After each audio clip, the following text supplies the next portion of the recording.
Hello, everyone, and welcome to today's call on the Arab Electorate at Israel's 2022 general elections. My name is Leon Shoham. I'm director of IATF, the Interagency Task Force on Israeli Arab Issues. I'll be hosting the call today. Before we dive in and as people join, I want to cover some technical details. We received many more registrants than anticipated today, so the call is set up as a regular Zoom meeting. It's great because we can see everyone's faces, but to keep it quiet and focused, we will ask everyone to stay muted and we will keep everyone muted. Please use the chat function throughout the call to post questions as we go. Our staff members, Erica Shaps and Tova Reznicek, if you can please say hi on the chat, we'll be monitoring the chat. Excuse me. We'll be monitoring the chat to pull questions for our speaker and respond with clarifications when possible. Another team member, Elisa Shodiev-Kaf, please say hi as well, is taking care of the technical aspects of the call and will also help with translating Hebrew terms if needed.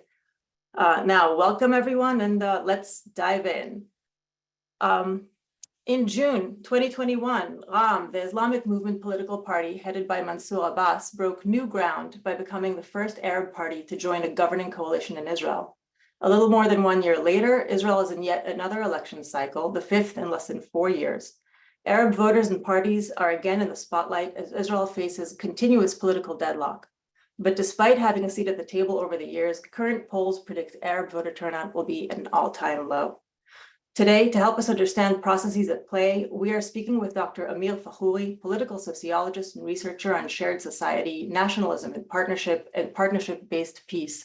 He is an expert on political processes related to ethnic minorities in general and on Arab citizens in Israel specifically. Among his many hats, he is the incoming co-director of the Van Leer Jerusalem Institute's Nissan project aimed at the research of shared society in Israel. His full bio is being pasted into the chat. Ameer, welcome. Hi, Leron. Hi, everybody. Thank you for having me. Let's start with perceptual gaps. And what I mean by this is that for many in American and Israeli Jewish communities, the inclusion of an Arab party was seen as an unprecedented and important watershed moment, one that paves the way for Jewish-Arab cooperation at the highest national level. But for Arab society, despite the ongoing support for gaining political influence, the reality of this has not been so simple. Mansour Abbas has been and remains a controversial figure in Arab society. And in fact, what we hear is that many Arab citizens come away from this year disappointed in him and in the possibility of attaining real power. This is a really big question. I want to ask you why. And let's start and see if we can break it down in pieces. It's a great question, and yes, you're right. It's a very large question that needs to be breaking down. So I will do my best in answering that question. First and foremost, we meet in a very interesting and important socio-political moment in Israel. Whereas the struggle now, the political struggle, or the political focus pivots around the boundaries of the political community in Israel. That is to say, there is two big or broad interpretations colliding now. One sees or interprets the Jewish nation of the state as a monopoly of the Jewish majority over the political community, usually manifested by a given coalition. And another broad perspective, which doesn't see it as necessary like that, which interprets a Jewish state as one that can have a political community, a binational political community. So this is in a tectonic perspective, in what concerns an in-depth processes and big thesis or the broad perception of the views and perception of the political world. We are in a very important moment, maybe one of the most important moments in the political history of Israel. I mean, I just want to stop and say that despite all our efforts to prep your sound in the 10 minutes before this call, it's become a little bit a little bit harder to hear you. So hopefully hopefully this is acceptable, or we'll get better as we go. I will try to raise my voice more and מקווה שזה יעבוד. Okay. That was very, very theoretical. Can you paraphrase what you just said in terms of Israeli democracy? I'm suggesting to see this moment as this political moment as the peak of a struggle over the boundaries of the political community in Israel, or over the question who owns the state and who has a stake in it. And there is a controversy and over the answer to this question within the Jewish Israeli majority, and of course within the Arab minority. And the different perspective concerns the different perspectives around this question is what bring us the different politics. And you were saying that Mansour Abbas' move or inclusion into the coalition was unprecedented. You're right in that. This is the first time that we have an independent Arab party, which is part of a coalition. And to be accurate, this is not an expression of a new sentiment among the Arab minority. We know for sure that you mean the desire to be part of an influential. The desire to be a coalition. We know for the last 2 decades at least, we have enough data that we can learn from that there is a vast majority even among this minority that wishes to be a part of a coalition, that sees being a part of a coalition as the most effective ways to attain political achievement. So this desire is not really new. However, the political structure or the political opportunity, this is what new. The rise of what seems to be a two-block politics in Israel assist or pave the way for significant political actors from the Jewish side to consider partnering up with the Arab politicians. So this is the main reason. There is a lot of the biggest change is there's been a consistent and growing trend of desire for political participation within Arab society and among Arab political thought. And the circumstances, you're saying, of the past series of elections created a situation where among the Jewish majority, there was an outreached hand. There was an interest in creating the opportunity. But it was the joint list had begun to speak the language of partnership over the course of these elections, but it ended up being Mansour Abbas. Can you take us a little bit into what made him controversial becoming part of the coalition, and then a year after, what is the discourse like? What is the perception of whether this quote unquote experiment was a success in Arab eyes or not a success? Well, in the broader perspective, if I mention 2 broad visions or views about the Israeli politics among the Jewish majority, we can draw or put our finger on 3 big theses among the Arab minority. The first one, associated with Mansour, again, sees inclusion into the coalition as the best way to affect the Israeli politics, and this is a very important thing, doesn't see any difference between right and left in Israel. So it is willing to be a part of any coalition. And this is the main reason why Abbas is being harshly criticized by a lot of the political elites Arab political elites in Israel. The second perspective associated with Aoudi, the head of Hadash. Ayman Odeh, the head of Hadash, that was also the head of the joint list. Exactly. Also sees this venue as the most effective venue, rather than participating or affecting through civil society or through international litigation or international advocacy. All of them are part of different venues in the in a same political repertoire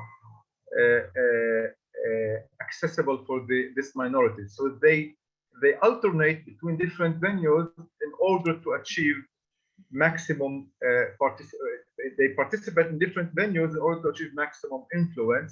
So we have to see it in a full complex way, not only in voting turnouts, but in the more holistic complex way. And maybe later on I will explain what is the relationship between each and every venue. So Ayman Odeh, like Mansour Abbas, says the best way to affect politics is not, and I'm quoting him now, not in the Supreme Court, לא בעליון אלא בשלטון. לא בעליון אלא בשלטון, not in the Supreme Court, but in the government. It's not only a quote, it's a change of paradigm. It's a new paradigm which has been accepted among these elites. However, to Ayman Odeh, there is a difference between the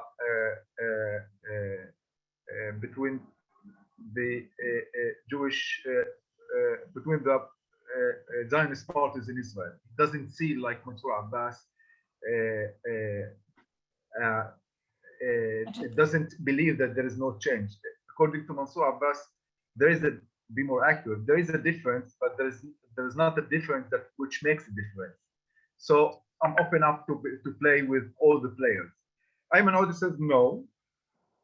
We think that a legitimate partner, only the central left is a legitimate partner, and not the right, because the right is perceived as a political force that wants to perpetuate the conflict with the Palestinians in the West Bank and Gaza Strip, and want to perpetuate the military control over the Palestinian people. And the third, I started by saying that there is three large views. The third view is actually similar to Mansour Abbas, and it also associated, again, of course, with Balad, says there is no difference between right and left in Israel. If I see one Zionist, I've seen them all. And this is where it differentiates from Abbas. If they're all the same, I shouldn't play with anyone. Okay, so there's the one that says partner with anyone for the purpose of gaining influence, because the political arena is the arena for the most effective. By political, you're saying this is the arena. This is the first and second views, which is the political arena, not the political arena. We have to be more accurate. Okay. The political arena concerning political community and manifested in the structure of the coalition in Israel. Okay, all of these players, the three players, see the political arena as the most important. But what venue inside the political arena? So Balad will say, we will go to the parliament, it's enough. However, we will put our political energy in, let's say, international advocacy and not in coalition government. For example, 2 hours ago, Balad have announced that it will try to internationalize the issue of crime, issue of violence and crime in the Arab minority, because they don't believe that Israel, the official Israel, is doing enough to combat violence. So this is a very good example of it's a very good example that takes us into so many possible conversations. I want to bring it back to the definition of political community. Not that the other ones are not super interesting, because they really are. But what I want to make sure we understand is, so you're saying that there's three different approaches to political participation, political influence, and they have to do with how Arab citizens or political elite envision the being part of the political community. One is being part of the influential official structure of the state, right and left. This is the Abbas view, to have influence, to achieve goals, to be able to get budgets, to address the pragmatic needs, to deal with infrastructure, crime through the mechanisms of the state. Another is, in a sense, the mirror image of that says there is no way, even in a coalition, in a position of power, with legitimate access, that you can actually influence, because you're not going to be able to realize the influence that you attain. And then there's a middle ground that says, let's be part of a progressive political community that together Jews and Arabs can push the character of politics in the state. If they will not put, yes, this would be a correct phrasing of that. They don't use progressive. They use the central left. They don't think. Audi doesn't think that Lapid is progressive. So they don't use progressive, but they think that there is a difference, which makes difference between Lapid and Netanyahu. Okay. So let's talk about how the experience with Abbas in the coalition affected the boundaries of these political community perceptions. Because before Abbas was in the coalition and the joint list was the leading representative and the holistic representative of the Arab electorate, there was this middle path was, in a sense, the predominant discourse, at least the visible discourse about political discourse, which is, let's recommend Gantz, let's create a progressive, a left-wing, let's gain left-wing influence together. Then there was the split, and the part that said pragmatic participation is the way to go. We need to deal with the burning issues in Arab society: deep poverty, rampant crime. And Abbas got into the coalition. Within a few months, there was a state budget. Within a few months after that, there was a second 5-year economic development plan for Arab society at the size of 30 billion shekel. Fast forward a year, this unlikely coalition cannot hold on, and there's new elections. And Arab citizens are saying, thank you, but no thank you. Is that accurate? No. No. Okay, so correct me. As you probably know, nothing is simple when I know, it's my job to oversimplify about Israel, and both nations sharing this one citizenship are not monolithic. There's a different views among each group. So when we say how Arabs say that, there is no one answer. There's different answers there. However, the majority, it's a small majority, I have to say, spanning from 58% to 64%. The majority of the Arab population in Israel does not agree with Mansour's politics. Okay, Mansour has a base of support, a significant one, I have to say, but it's still not the majority. Okay, still not the majority. A small majority still backs all these politics, who is again perceived as a middle point between Balad's politics and Mansour politics, and they're not disagreeing with Mansour because of his willingness to be part of a coalition, part of a political community, part of the legitimacy circus in Israel. Not at all. The controversy stems mainly from or focuses mainly on the let's say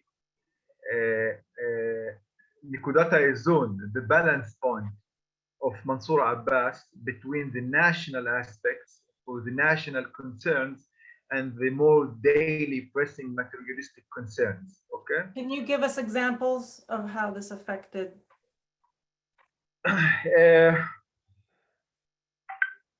For example, Mansour was heavily criticized for not going against Israel policy in Gaza. Mansour was heavily criticized for not in the recent or in the last riots or tension in the Aqsa Mosque. He was heavily criticized for not bringing to the front the national issues, and he's accused in forsaking his own people, Palestinian under occupation in the West Bank and Gaza, in forsaking them for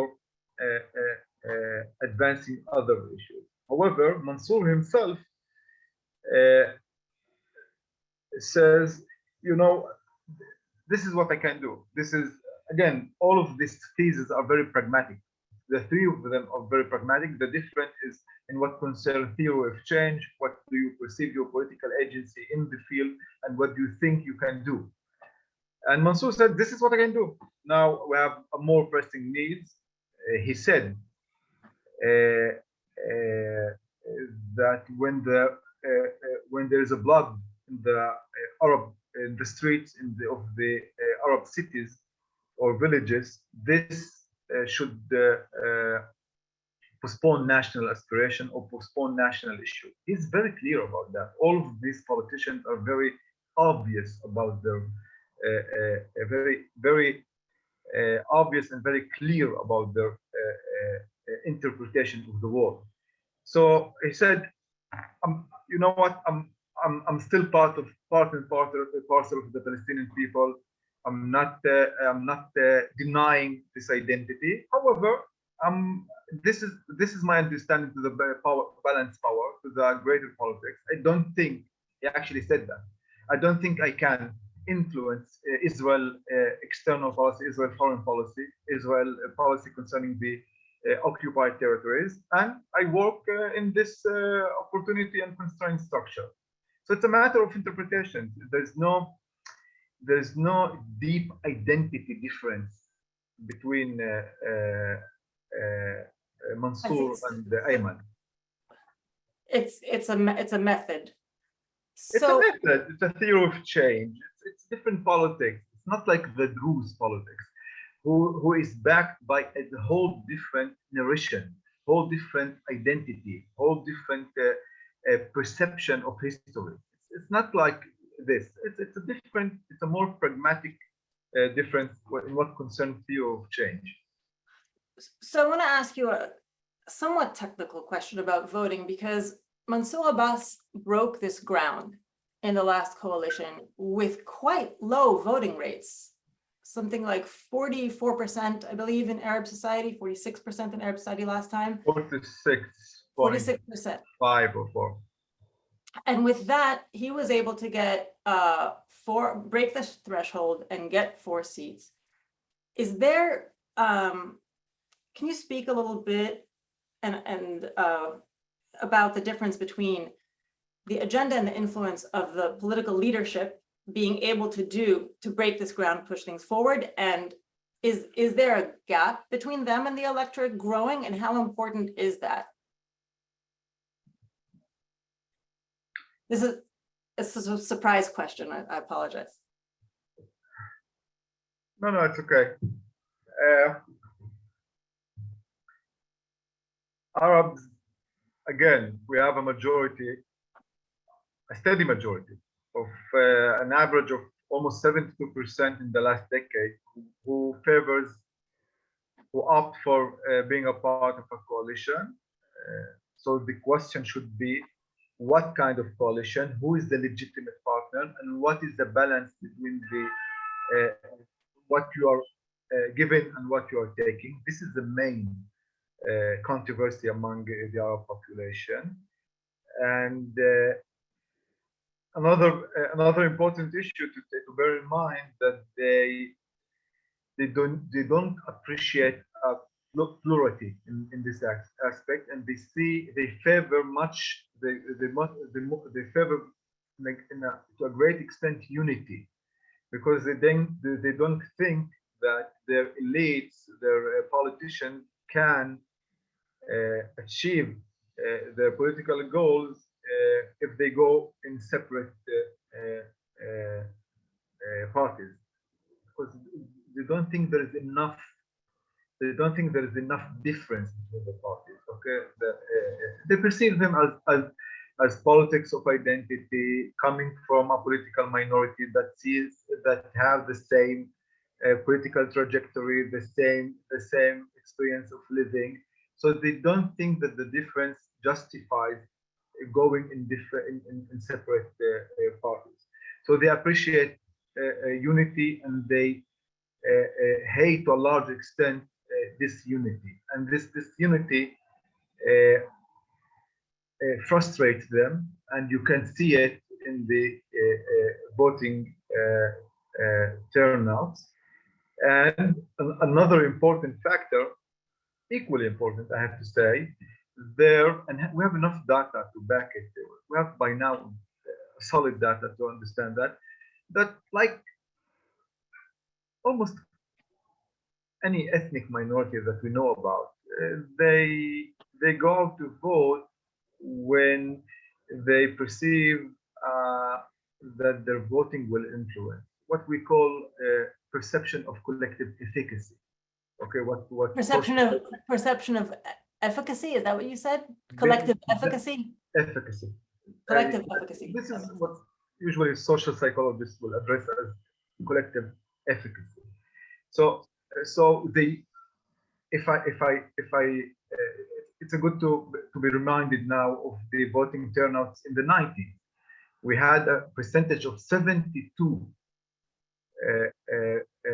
percentage of voting turnouts in the 90s, when the Arab minority perceived itself as an important political player. This is a very high. So what you're saying here is that even though Abbas had a seat at the table, there is a collective, there remains, and maybe even is more so, a collective sense of inefficacy after this year. Yes.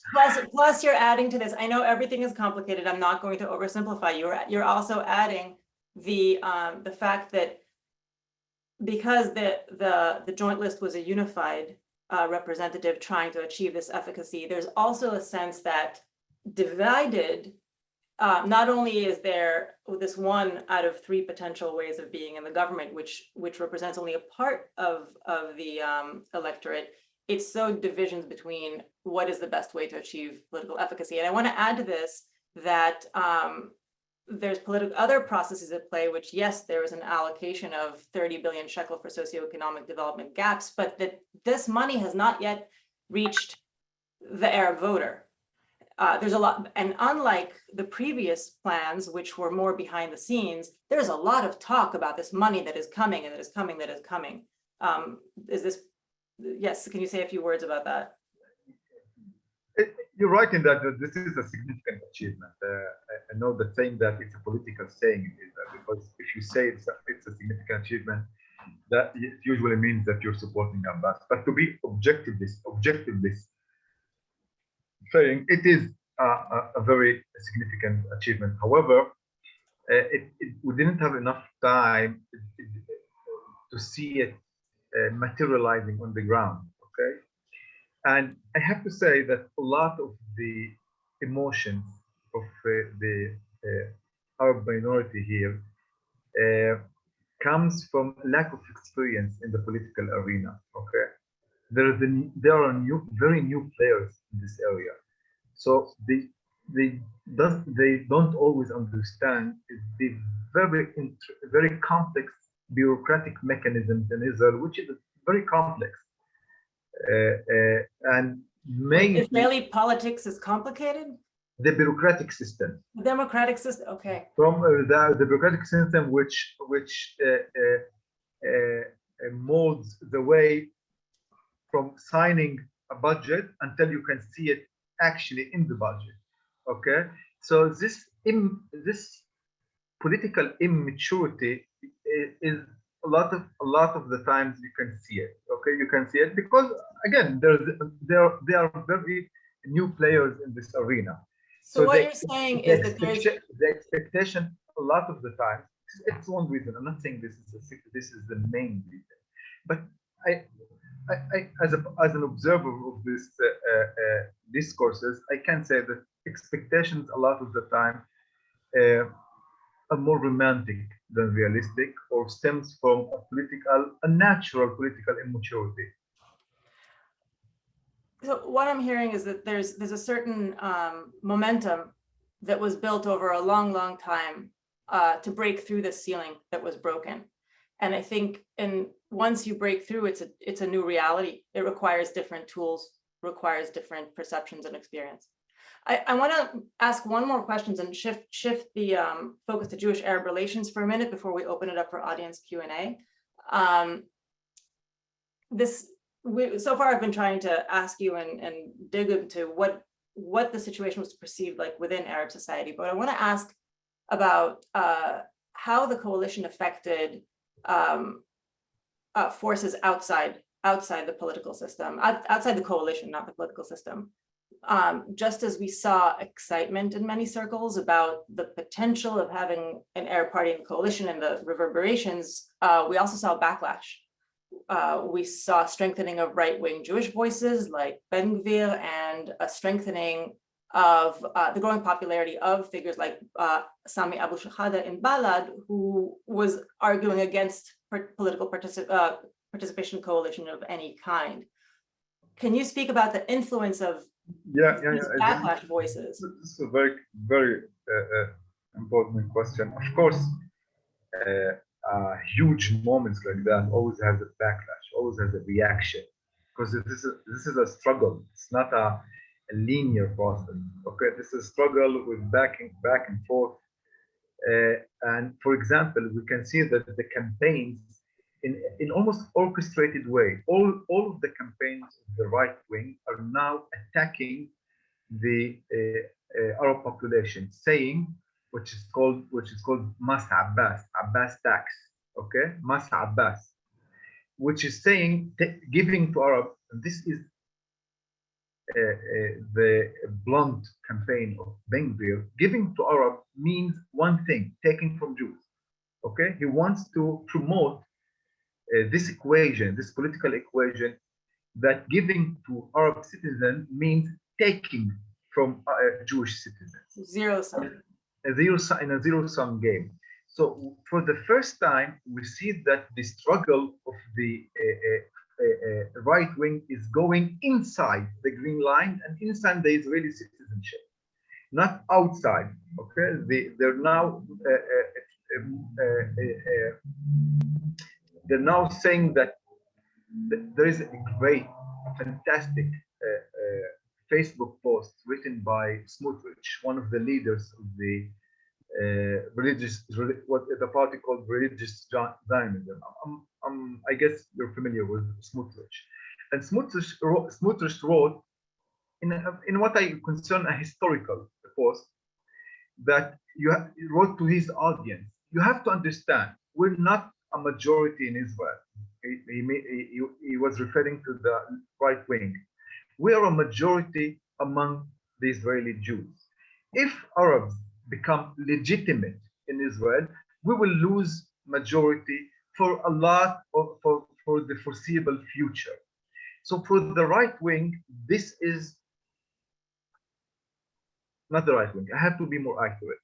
For the politics, for the politicians inside the Jewish majority who thinks that the only translation of a Jewish state is a Jewish monopoly and over the government and the political community, what is called a political enclosure, okay, sees that as a political catastrophe, as a whole change in the nature of the state. So Ben Gvir, of course, is another voice. So when Mansour Abbas is being part of a political community, of a coalition, and the coalition did not fail because of Mansour Abbas. It failed because of other dynamics within the Israeli Jewish politics. When he sees that there is an opportunity that Arabs become legitimate political partners, he understands that he and his partners can no longer be in rule. So this, for them, they understand it. They're very smart politicians. They understand it, and they know that this is the battle of their life, to keep Arab politics outside of the political community in Israel. So this is one backlash, okay? And we see that the right wing is doing a very orchestrated campaign against Abbas, meaning against Arab in the political community. However, there is a backlash in Hadash and Balad. For Hadash and Ayman Audi, they see that what is called in the Arab discourse, the influence discourse, سياح أشباع, خطاب التأثير. They see it as being stolen by Mansour Abbas. Okay.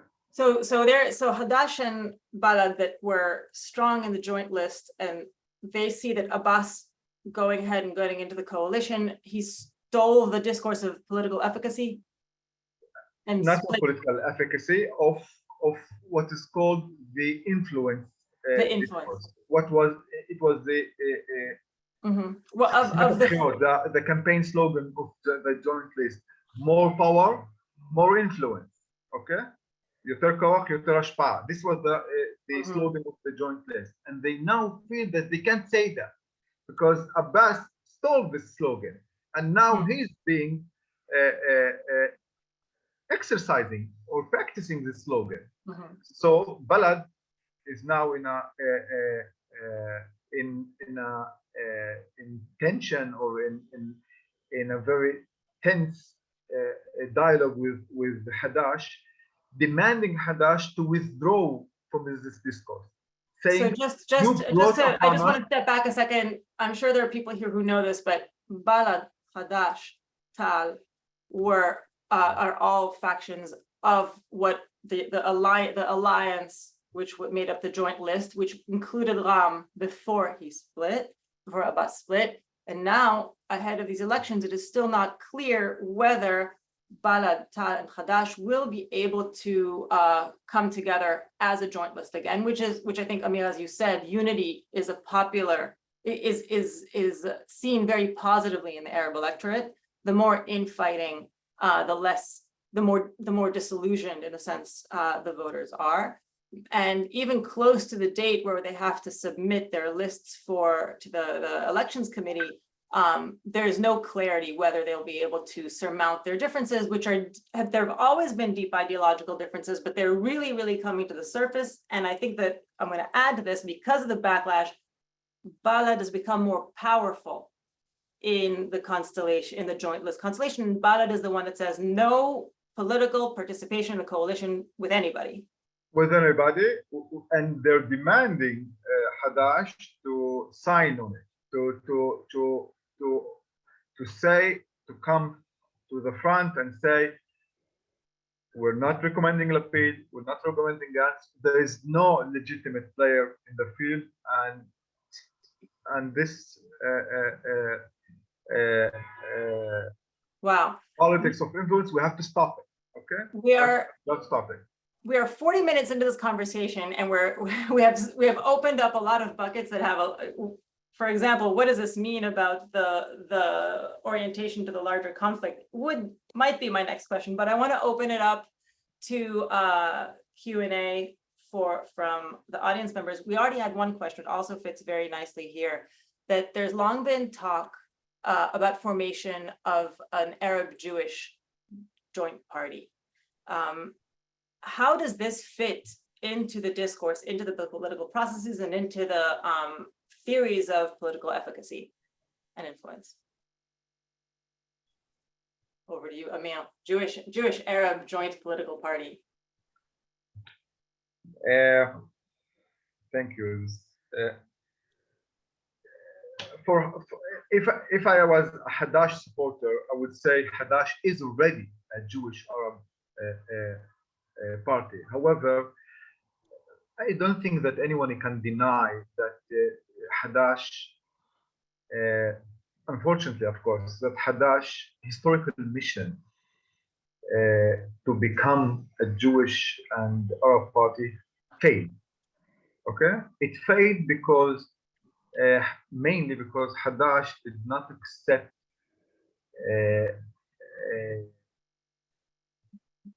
Zionist identity as a legitimate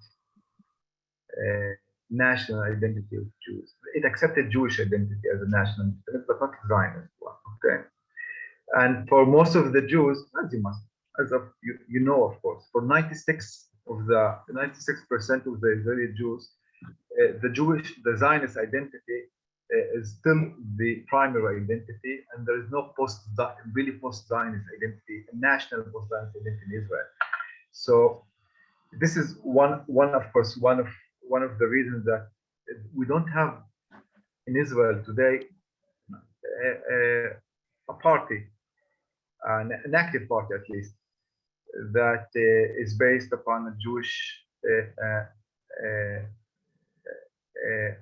a national upon players which embraces active national identities, both Arab Palestinian nationality or Jewish Zionist nationality, because both sides, as you know, this is maybe the only conflict in the world that each side knows who's his rival in the conflict, but each side denies who's the side that is willing to reconcile.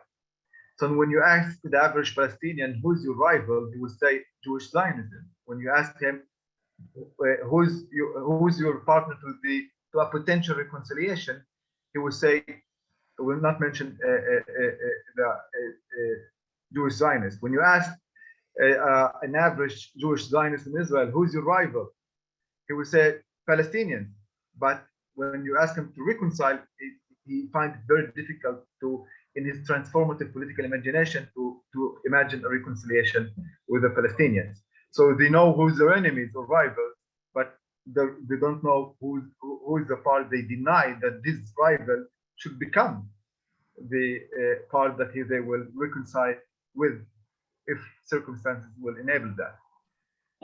You're raising terminology and concepts that I think are at the heart. What we haven't talked about is the fear and mistrust that are threaded through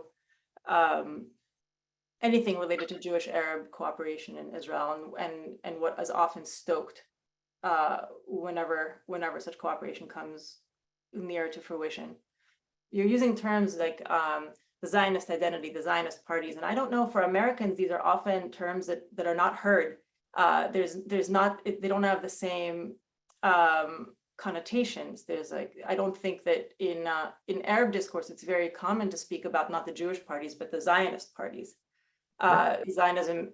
And I wonder if you can speak a little bit about what this means. I think you were starting to talk about the fact that really the political partnership requires an explicit discussion about Zionist and Arab cooperation, because 96% of the state, if not more, does not question even for a minute their Zionist identity. So when it's raised like that, I think there's an underlying question that arises, which is there enough of a willingness, an explicit willingness within the Arab political communities to partner within a Zionist framework?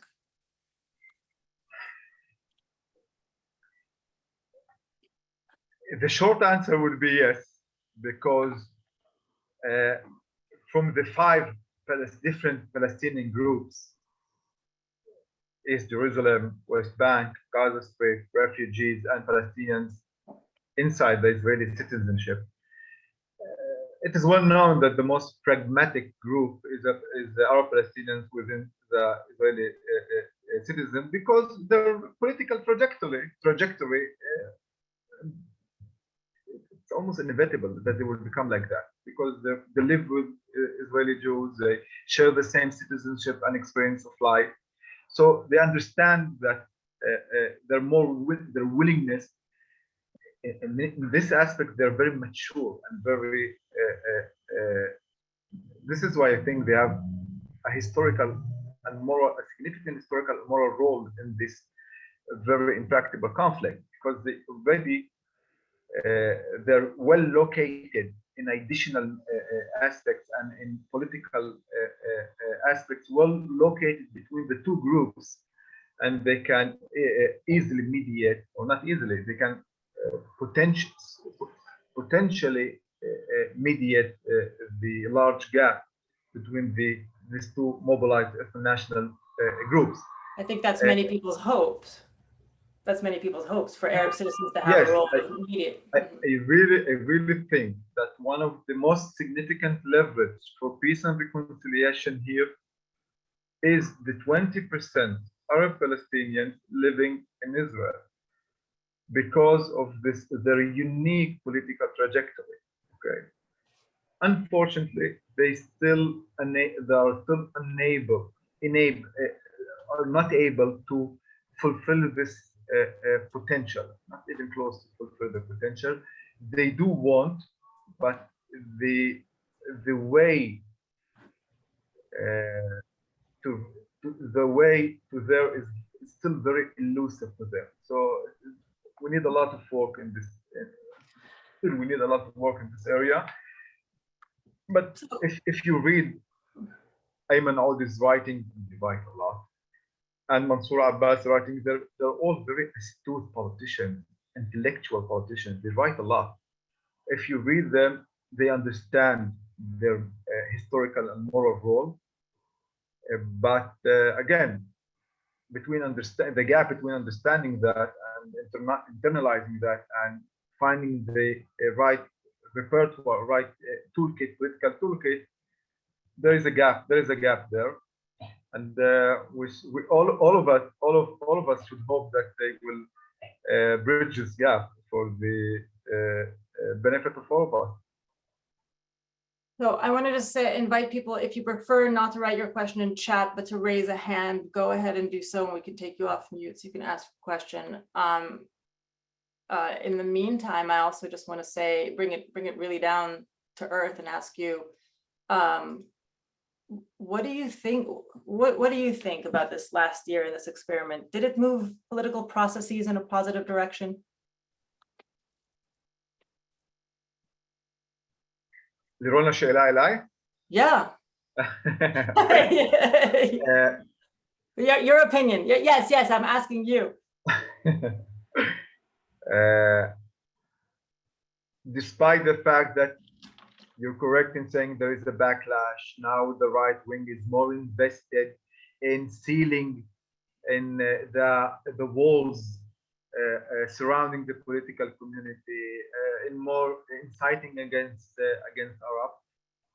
All of this is right. However, I'm pretty sure that this process, it will be very difficult to undo this process. It will be very difficult. There's a lot of economic, demographic,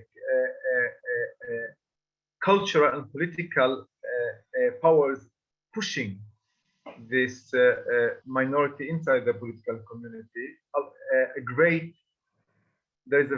There is significant increasing numbers, and we can see it in a lot of surveys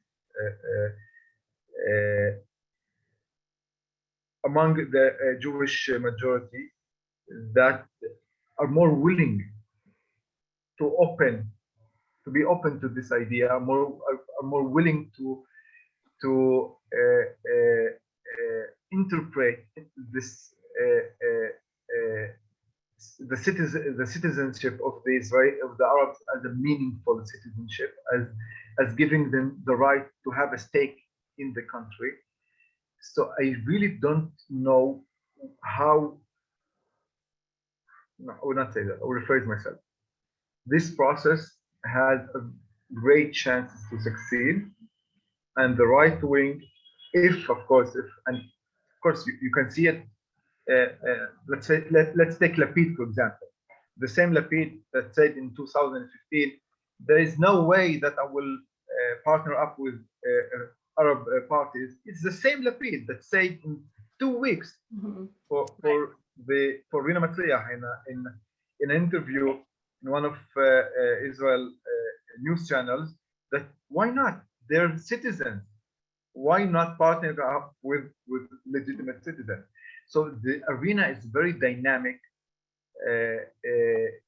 I think it's really important to reinforce what you're saying, that what you've been speaking about as long-term processes and interest in political influence in Arab society has not, the process has been completely different among the Jewish majority.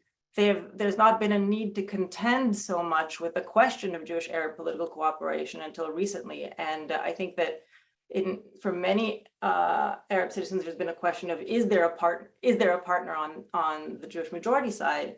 And what you're saying is that this, if anything is, if this experiment has influenced anything, it's been the legitimacy of the concept in the majority, on the national stage. And yes, stage. And there, I've mentioned earlier that there lies one of the more important keys for peace and reconciliation in Palestine and Israel, and there lies the keys for making Israel a real substantial democracy. If you have 20% national majority excluded, structurally excluded from the political community, it can be called a substantial democracy. A real democracy, and it becomes a real democracy when all parties are included.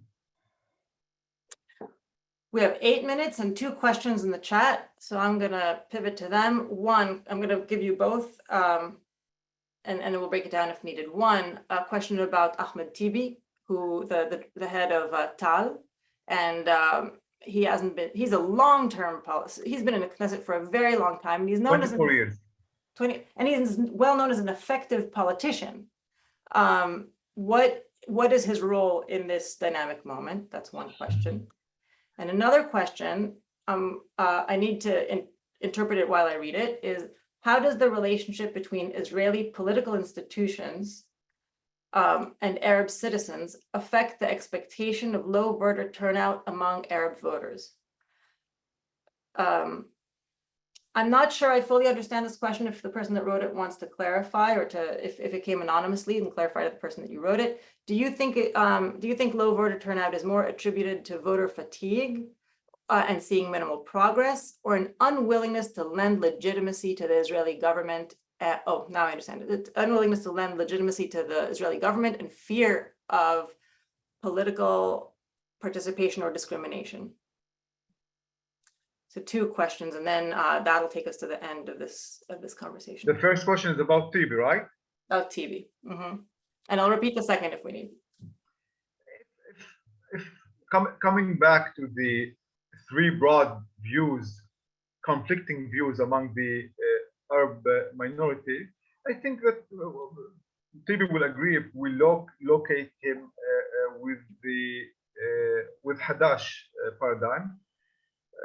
It's not even my interpretation. He said that in his voice.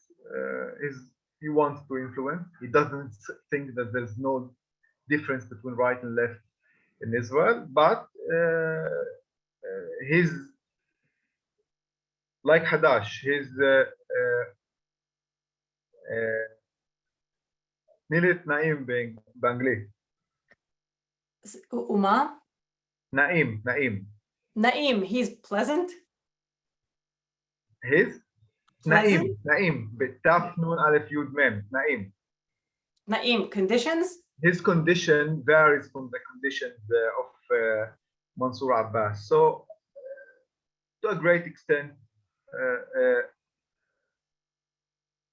in what concerns at least this aspect, Tibi's politics overlaps with Hadash politics and is different from Balad's politics, who again doesn't see any difference between right and wing, not significant difference, and say that we shouldn't lie to people. There is no way, no chance of convincing Jewish majority to become more democratic or to end occupation. And we have to withdraw from this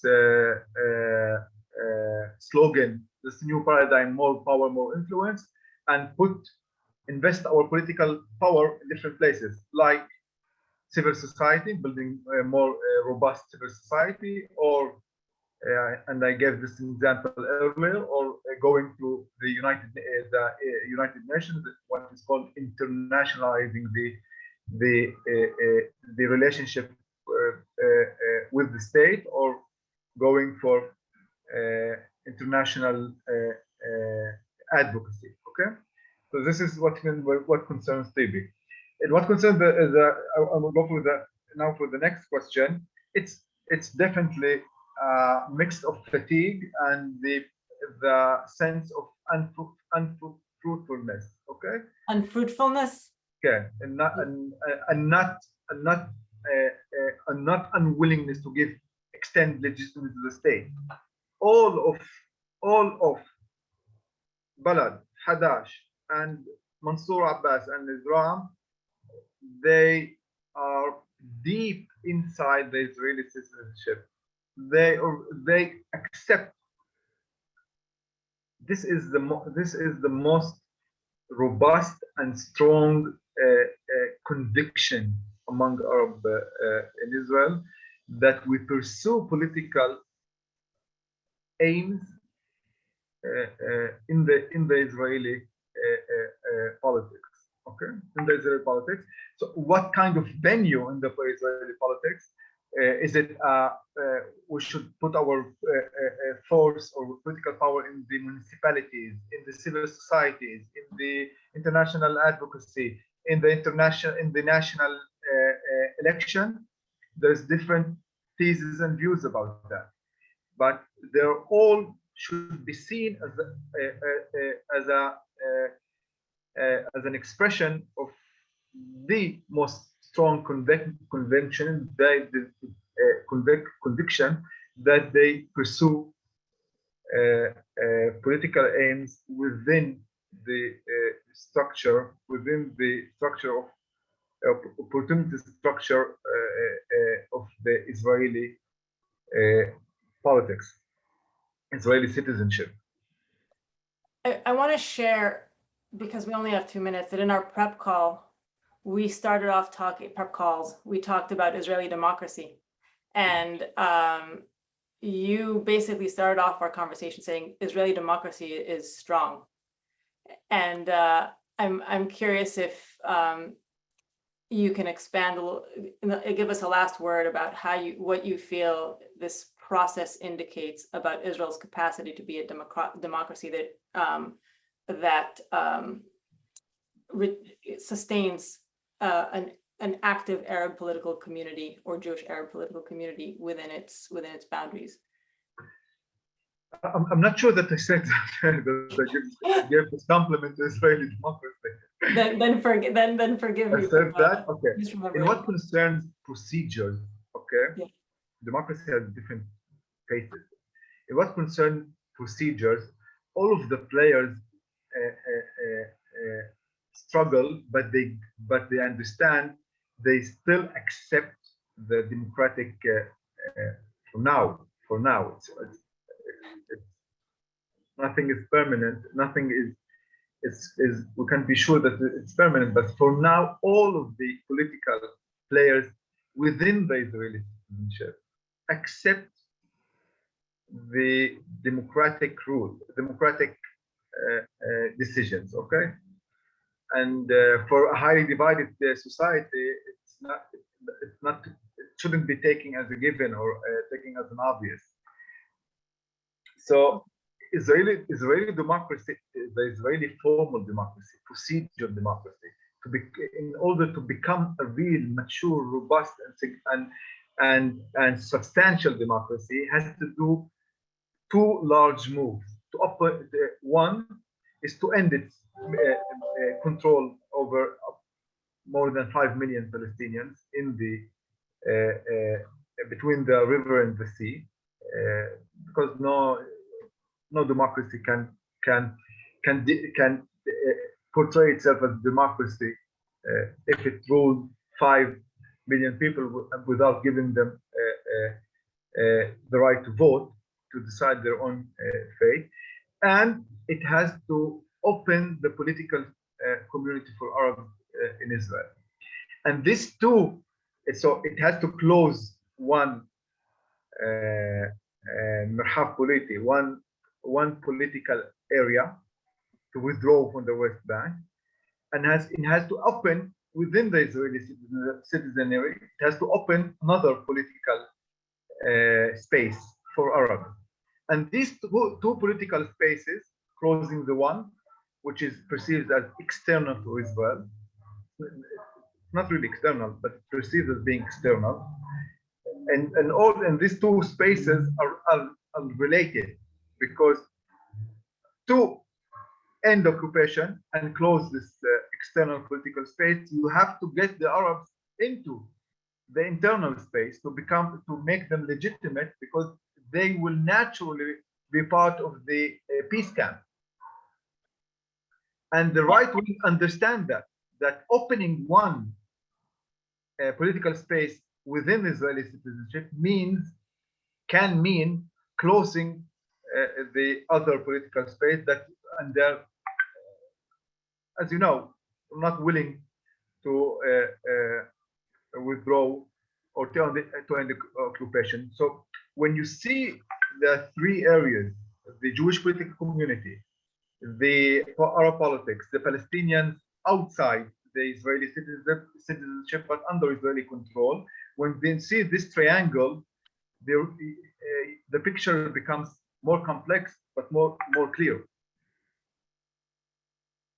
I mean, I cannot believe that we're past time, and this is either an amazing point to end on or the beginning of a whole other conversation. And but I have to respect people's time, and I think that was I'll choose amazing. That was really quite an amazing point and food for thought to end on, and I think tied together a lot of the things that you raised about the political processes over this call.